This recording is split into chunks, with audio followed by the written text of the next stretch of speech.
Right, let's try and explain this new tool. We've been asked to get this in by quite a few customers, really due to its versatility and quality. So let me show you. It folds down in its parts to a nice size that will fit into a pocket without stabbing you. And I'll take it apart.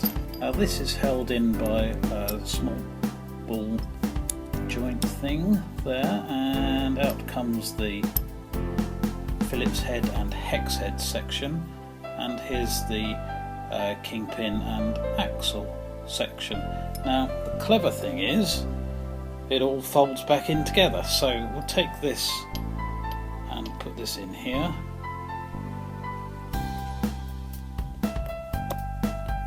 and so there's your normal T-tool.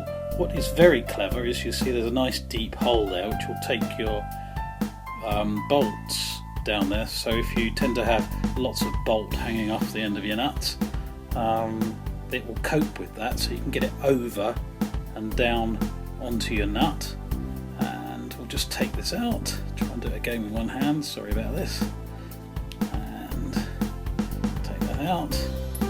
Now here's the next section. Here's your Phillips and your hex head, and this fits in nicely into this section, and so you've got again a lot of leverage here to do things up, so a bit more than normal on a normal skate tool. Pretty substantially made, stronger than a plastic Ninja tool for instance, and again it all folds back neatly together. Extremely useful tool, should last a lifetime.